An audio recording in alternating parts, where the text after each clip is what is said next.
Very good afternoon to all. आज की class में हम लोग स्टार्ट कर रहे हैं कंसाइनमेंट। पहले आपको बताते हैं कंसाइनमेंट क्या चीज होती है। कंसाइनमेंट एक स्पेशल सेल ट्रांजैक्शन है। अब स्पेशल क्यों है? जो नॉर्मल सेल ट्रांजैक्शन होते हैं वो ऐसे होते हैं कि सेलर बेचना चाहता है और बायर खरीदना चाहता है, लेकिन कंसाइनमेंट वो सेल ट्रांजैक्शन है जिसमें सेलर बेचना तो चाहता है लेकिन बायर खरीदना नहीं चाहता। नॉर्मल ट्रांजैक्शन हम किसको कह रहे हैं? सेल की, जिसमें दोनों पार्टी एग्रीड है। सेलर कह रहा है हमको माल बेचना है, बायर कह रहा है लाओ भाई लाओ, हमको तो माल खरीदना भी है। लेकिन कंसाइनमेंट वो सेल ट्रांजैक्शन है जिसमें सेलर तो तैयार है माल बेचने के लिए, लेकिन बायर को जरूरत नहीं है। बायर कहता है हमें माल नहीं खरीदना, और सेलर को क्या करना है? जबरदस्ती वो माल बेचना है। आप ऐसे समझिए कि वाराणसी में मेरा साड़ी का शोरूम है, ठीक है, और सूरत में एक साड़ी का मैन्युफैक्चरर है, वो वाराणसी आता है और वाराणसी आके मेरे शोरूम पे मिलता है हमसे और कहता है मेरी साड़ी बेचिए। हम कहते हैं हम तो वो साड़ी बेचते हैं जिसकी कस्टमर डिमांड करता है और मेरे पास वो सब माल है, हमको आपकी साड़ी नहीं बेचनी। तो सूरत वाला कहता है अरे बेच के तो देखिए, 2000 की देंगे, 2500 रुपए की आप बेचिएगा, मुनाफा होगा और पक्का लेडीज लोग लेती हैं, ठीक है। अरे इनको तो आराम से बेवकूफ बनाया जा सकता है, आप आराम से बेच लोगे, कोई तकलीफ नहीं होगी, 2000 का हम देंगे, 2500 रुपए का बेचिएगा आप इसको। हम कह रहे हैं नहीं बाबा नहीं, हमको तो नहीं खरीदना, ठीक है। तो वो कह रहे हैं नहीं नहीं आप खरीद लो ना, एक बार तो खरीद के देखो, एक बार तो माल लगा के देखो, बेच के तो देखो। हम कह रहे हैं हमको जरूरत ही नहीं है, मेरे पास जो कस्टमर आता है हम उसको जो साड़ी दिखाते हैं वो ले जाता है, हमें जरूरत नहीं है आपके माल की। तो अब क्या कहता है वो मैन्युफैक्चरर कि हम एक काम करते हैं, हम आपके शोरूम में ये साड़ी लगा देते हैं, ठीक है, बिकेगी तो पैसा दीजिएगा, न बिके तो मत दीजिएगा। और फिर रिक्वेस्ट भी करने लग जाता है भाई साहब प्लीज लगा लेने दीजिए ना, बस क्या है एक कोने में पड़ी रहेगी मेरी भी साड़ी, इतना माल आपकी दुकान में लगा है, एक मेरी साड़ी भी लग जाएगी और बिक जाएगी तो पैसा देना है और नहीं बिकेगी तो हम ले जाएंगे। बताइए हम तैयार हो जाएंगे कि नहीं? देखिए वैसे भी हम सॉफ्ट हार्ट के आदमी हैं, तुरंत तैयार हो गए। हम कहते हैं चलो ठीक है लगा दो माल, बिकेगा तो हम पैसा दे देंगे, ठीक है। इस तरीके के सेल ट्रांजैक्शन को कहा जाता है कंसाइनमेंट, ठीक है, जहां पे माल देने वाला इस शर्त पे माल देता है कि माल बिकेगा तो पैसा देना, और दूसरी पार्टी माल जो देने वाला है उसे हम कहेंगे कंसाइनर, और जो माल लेने वाला है यहां पे उसे हम कहेंगे कंसाइनी। ध्यान दीजिएगा इस ट्रांजैक्शन में सिर्फ कंसाइनर कंसाइनी को माल देता है, उसे सेल नहीं करता। तो इनफैक्ट हमने स्टार्टिंग में एक बात कही थी, is an special sale transaction. In fact अभी ये एक सेल ट्रांजैक्शन है ही नहीं, इसे माल देना कहा जाता है। और सेल ट्रांजैक्शन उस दिन कहा जाता है जिस दिन अल्टीमेटली कंसाइनी माल बेच देता है, यानी जिस दिन हम अपने कस्टमर को माल बेचेंगे ना, उसी दिन कंसाइनर भी कहेगा कि हमने इनको माल बेचा। फिर से बात करते हैं, हम साड़ी के दुकानदार, हम जिस दिन अपने कस्टमर को साड़ी बेचेंगे उस दिन कहेंगे हमने सेल किया, और उसी दिन पता है कौन कहेगा सेल हुआ? कंसाइनर भी, जो साड़ी का मैन्युफैक्चरर है, उसी दिन वो भी कहेगा कि हमने सेल किया, ठीक है। यानी इनिशियली कंसाइनमेंट ट्रांजैक्शन में क्या होता है? कंसाइनर कंसाइनी को माल देता है बस रखने के लिए, और जब वह बिक जाएगा तब वो माल किसका है? जैसे ही बिक जाएगा तब कंसाइनी कह सकता है ये मेरा माल बिका है, अदरवाइज जब तक वो माल नहीं बिका है तब तक वो माल किसका है? कंसाइनर का, ठीक है ये बात।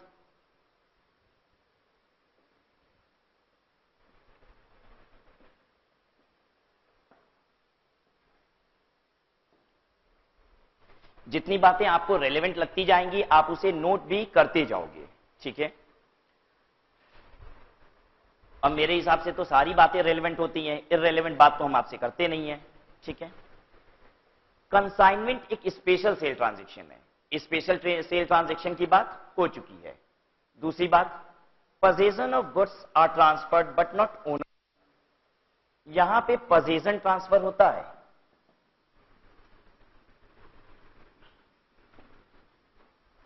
पोजेशन का मतलब माल फिजिकली डिलीवर तो कर दिया जाता है लेकिन उसकी ओनरशिप नहीं दी जाती। ओनरशिप किसको कहते हैं? Risk and reward. Risk and reward को ओनरशिप कहा जाता है।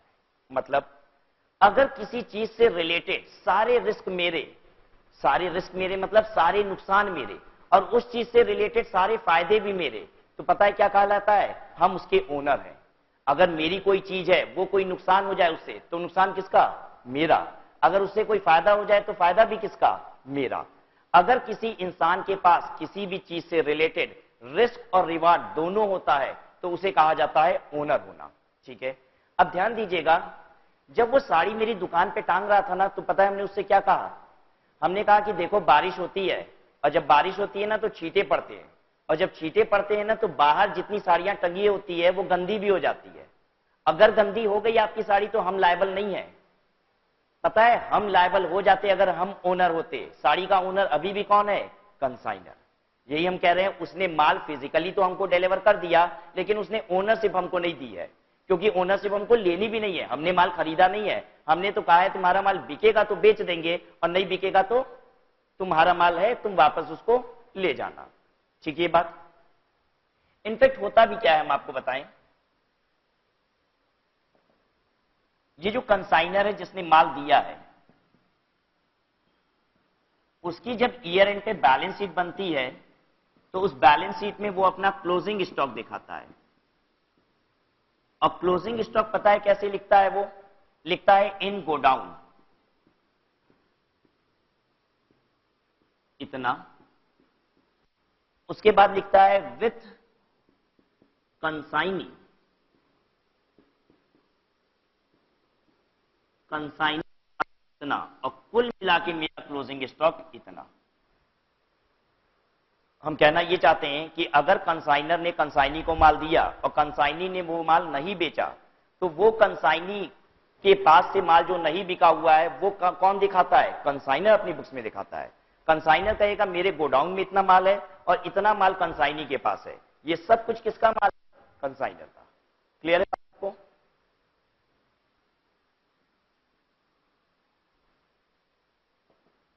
To parties are involve, consignor जो माल देता है, कंसाइनी जो माल लेता है। ठीक है, लिख लीजिए कंसाइनर कौन है। Consignor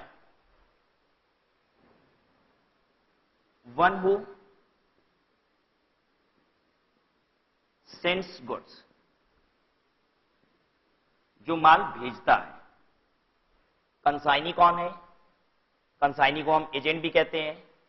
one who receives goods,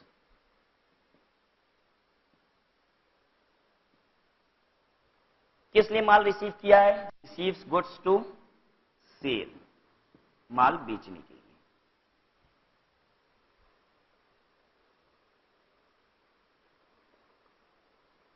कोई परेशानी तो नहीं हो रही है।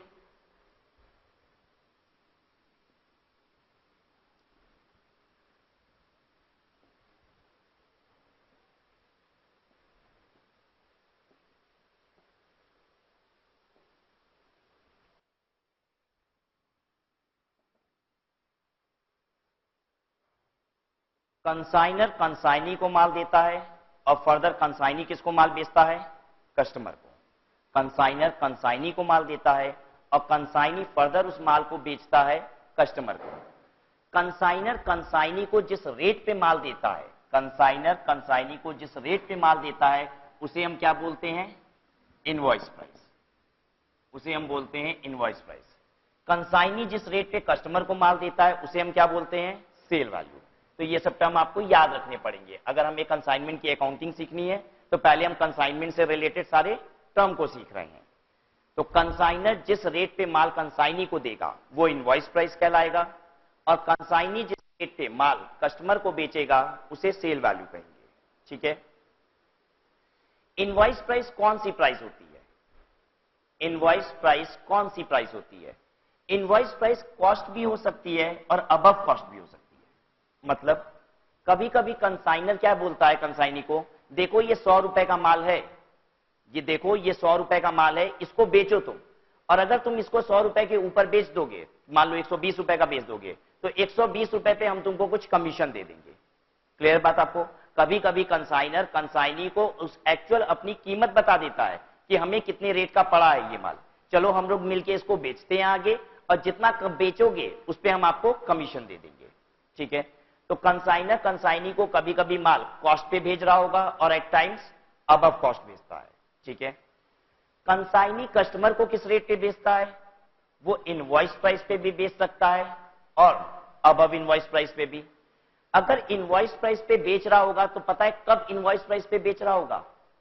जब इसकी इनवॉइसिंग कैसे हुई होगी, कॉस्ट पे कि अबव कॉस्ट पे? हाँ, अबव कॉस्ट हुई होगी।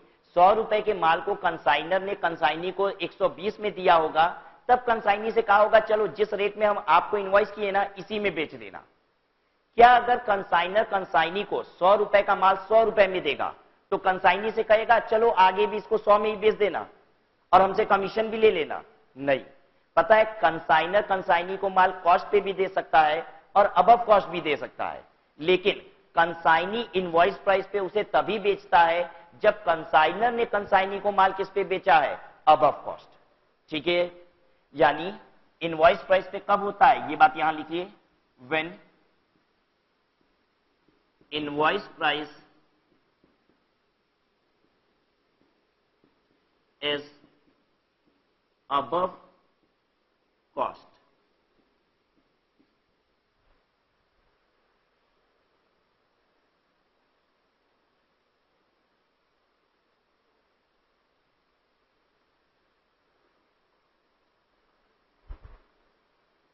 ठीक है, ये बात हम क्या कहना चाहते हैं ये समझिए।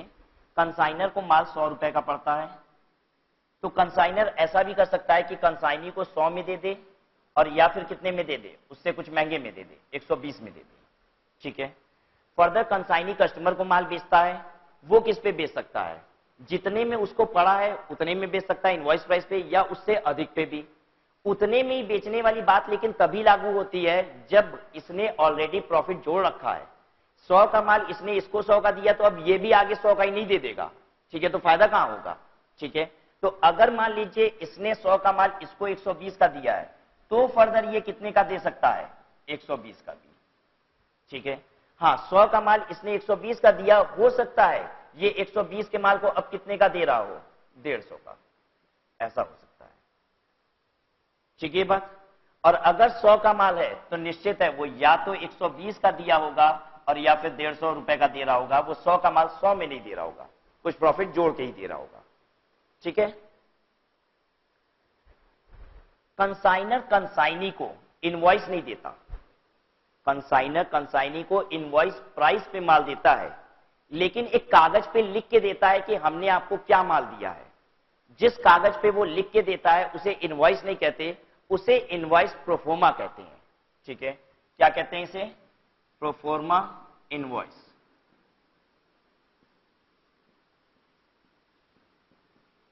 नाम भले हम इसे प्रोफोर्मा इनवॉइस बोलते हैं लेकिन ये इनवॉइस होता ही नहीं है। ठीक है, इनवॉइस पता है कौन काटता है? कंसाइनी।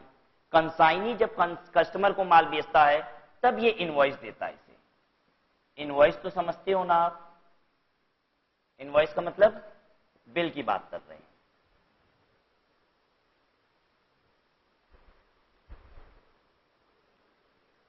तो कंसाइनर कंसाइनी को माल किस रेट पे देता है? इनवॉइस प्राइस पे। क्या वो उसको बिल भी देता है, इनवॉइस देता है? नहीं, उसे प्रोफोर्मा इनवॉइस देता है। और प्रोफोर्मा इनवॉइस इनवॉइस नहीं होता, ये क्या होता है? बस कौन कौन सा माल है, किस रेट पे माल दिया गया है, बस उसकी डिटेल होती है। लिखिए इस बात को, प्रोफोर्मा इनवॉइस क्या होता है?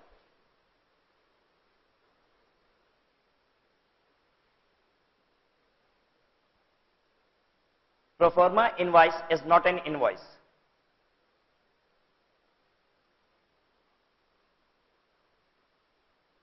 Proforma invoice is not an invoice. In fact, it's the detail of goods sent. It's the detail of goods sent. जो माल भेजा गया है उसकी डिटेलिंग होती है। ठीक है, और कंसाइनी फर्दर कस्टमर को इनवॉइस दे देता है। क्लियर है बात सबको?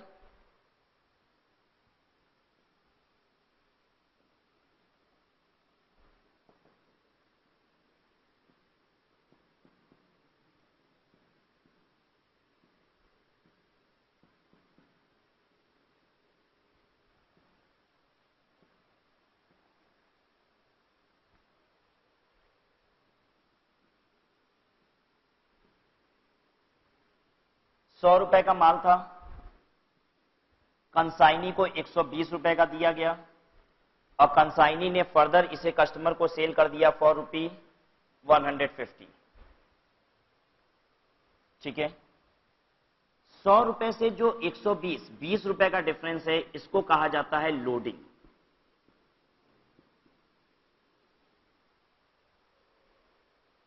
ठीक है ये बात। तो कंसाइनर अगर प्रॉफिट जोड़ के कंसाइनी को माल जोड़ देता है तो उसे प्रॉफिट नहीं बोलते, क्या बोलते हैं? लोडिंग।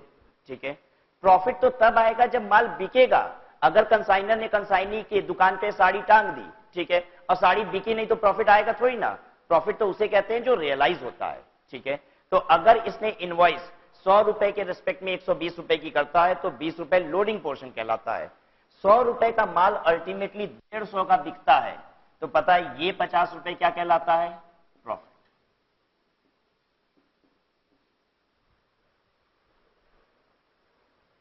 ठीक है ये बात।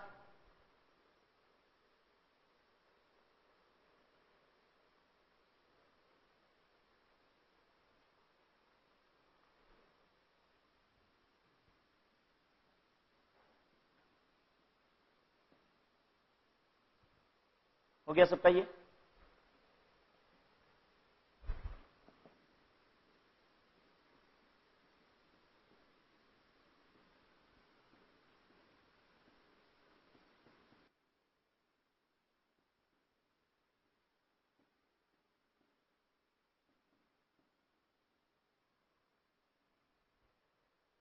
कंसाइनी के प्रीमाइसेस पे जो स्टॉक होता है उसे बोलते क्या है हम लोग?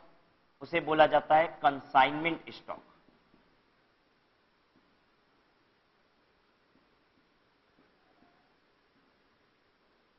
ये स्टॉक होता किसका है?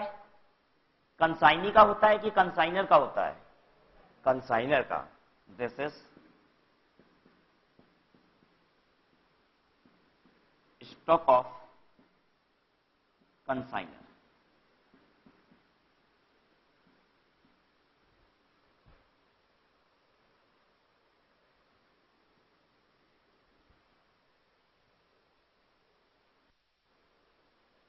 और स्टॉक की जो वैल्यूएशन होती है वो पता है किस पे होती है?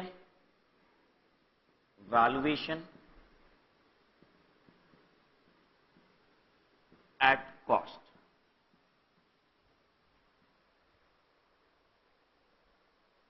अगर मान लीजिए कंसाइनर ने कंसाइनी को कॉस्ट पे ही अपना माल आगे दे दिया है और कंसाइनी के पास वो माल बचा हुआ है तब तो वो कॉस्ट पे ही है। लेकिन अगर कंसाइनर ने कंसाइनी को माल इनवॉइस प्राइस पे दिया है जिसमें प्रॉफिट एलिमेंट भी इंक्लूडेड है, दैट इज लोडिंग भी इंक्लूडेड है, तो ऐसे में स्टॉक की वैल्यू तो बढ़ गई है। अगर वो माल नहीं बिका और क्लोजिंग स्टॉक में पड़ा हुआ है तो वापस से उसमें से लोडिंग हटानी पड़ती है। फिर से बात को समझिएगा, कंसाइनर ने कंसाइनी को माल दिया, वो माल बिक गया तब तो बड़ी अच्छी बात है। कंसाइनर ने कंसाइनी को माल दिया और वो माल बिका नहीं, और अगर उस माल के अंदर लोडिंग का एलिमेंट है तो वो उस लोडिंग के एलिमेंट को निकालना पड़ता है। ठीक है, और उस लोडिंग के एलिमेंट को अब क्या कहा जाता है? Stock reserve. एग्जांपल से बात समझते हैं।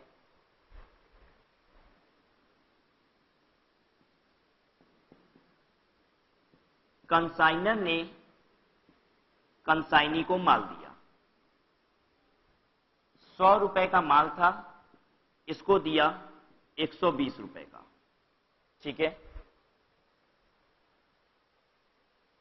40% गुड्स सोल्ड, 40% माल बिक गया। इसमें क्लोजिंग स्टॉक कितने का है तब?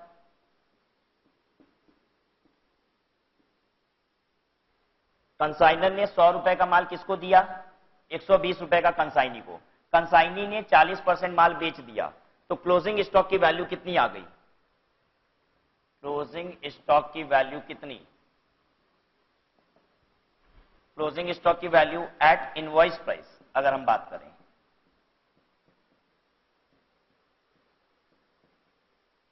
60% कर दीजिए, 120 का 60% कितना? 72।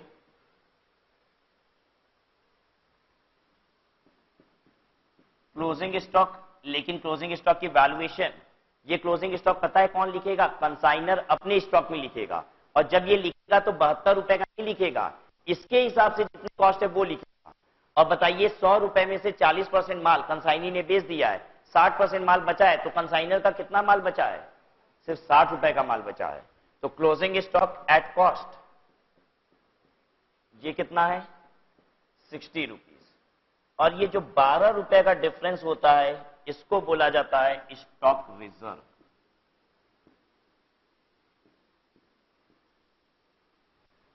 और ये 20 रुपए इसमें क्या था? 100 रुपए के माल को 120 रुपए में दिया गया था, ये 20 रुपए क्या था? लोडिंग। इनफैक्ट स्टॉक रिजर्व का मतलब ये होता है कि क्लोजिंग स्टॉक के अंदर लोडिंग का कितना एलिमेंट है। क्लोजिंग स्टॉक के अंदर जो लोडिंग होती है उसे कहा जाता है स्टॉक रिजर्व।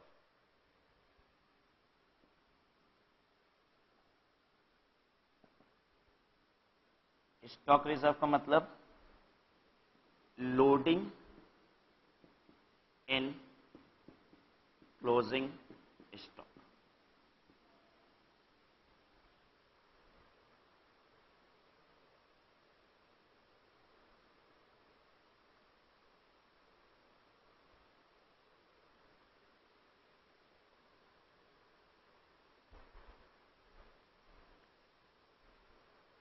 ठीक है, यहां तक की बात।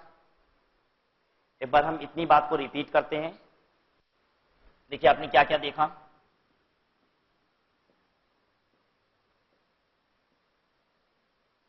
आप भी मेरे साथ साथ रिपीट करोगे सारी बात को। कंसाइनर कंसाइनी को माल जिस प्राइस पे देता है उसे क्या बोलते हैं? Invoice price. और फर्दर कंसाइनी जब कस्टमर को माल बेचता है तो उसे बोलते हैं सेल वैल्यू। ठीक है, अगर कंसाइनर ने कंसाइनी को माल देते समय कुछ प्रॉफिट एलिमेंट जोड़ा है तो उसे क्या बोलते हैं? लोडिंग। ठीक है, अल्टीमेटली सेल वैल्यू जो होती है और कंसाइनर की जो कॉस्ट होती है उसके डिफरेंस को क्या बोलते हैं? प्रॉफिट। ठीक है, अगर कंसाइनर ने कंसाइनी को माल दिया और कंसाइनी ने वो माल नहीं बेचा, ठीक है, तो कंसाइनी के पास जो क्लोजिंग स्टॉक होता है वो किसका क्लोजिंग स्टॉक होता है? कंसाइनर का। अगर कंसाइनर ने उसे इनवॉइस प्राइस पे दिया था जिसमें लोडिंग भी इंक्लूडेड था, तो क्लोजिंग स्टॉक के अंदर क्या होगा? Stock reserve. जितना लोडिंग क्लोजिंग स्टॉक के अंदर होगा उसे हम कहेंगे स्टॉक रिजर्व। ठीक है, और वो स्टॉक रिजर्व हटाने के बाद ही बैलेंस शीट में कंसाइनर अपने स्टॉक की वैल्यू दिखाएगा। ठीक है।